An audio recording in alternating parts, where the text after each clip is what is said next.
Congratulations on the documentary. It is so inspirational.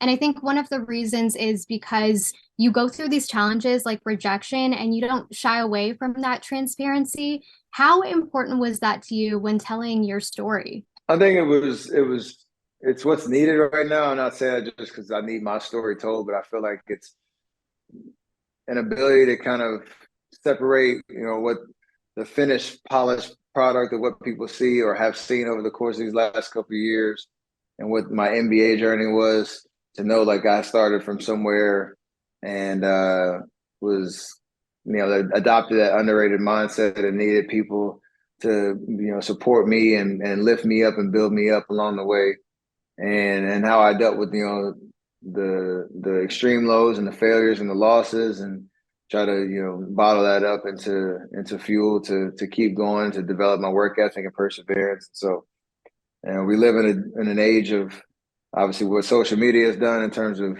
painting a picture that might not seem real or relatable or attainable to, um, just how quickly people need that feedback loop of success. I feel like this is a cool vantage point in terms of what people know of me now to maybe the story or the part of me that they don't know, and trying to connect those dots. Speaking of those extreme lows, it's interesting because in the documentary, you seem to really like bathe in criticism. Is that how you confront feedback? And if so, how do you stay well and maintain your mental health? Yeah, I mean, there's a balance to it of accepting the things that you can't control, and usually that's what people say about you or think about you.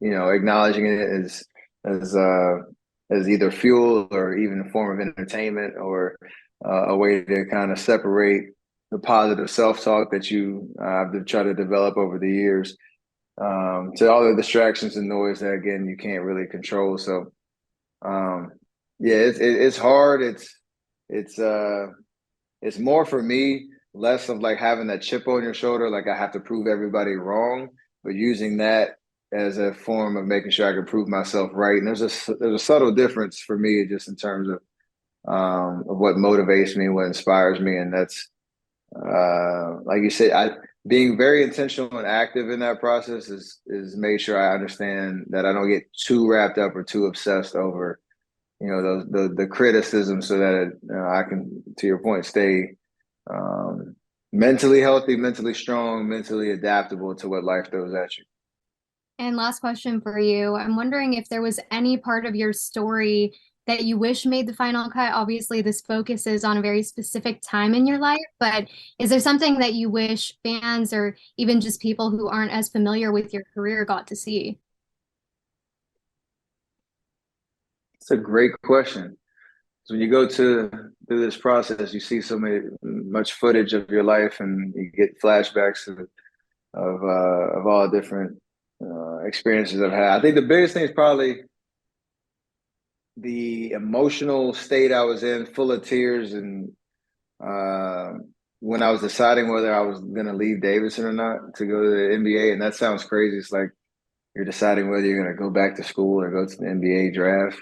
But it speaks to how much of an impact and how formative my Davidson experience was. I left after my third year. I skipped my senior year, and I really struggled with the decision because I knew, how much I learned about myself, and how much fun I had on campus and playing for Coach McKillop and my team, and not wanting to miss out on any of that. I was outside of our library just boo-hooing and crying, trying to, the night before I had to make the decision, because I was still kind of in between on what I wanted to do. But if I had that on film, it would speak to, again, just how important Davidson College is to me and my story and my experience. But thankfully, there weren't any cameras out there. I was gonna say, I think the Davidson community definitely comes across. I get goosebumps when you say that, but I think you made the right decision. Congratulations again on the film. Absolutely, thank you very much.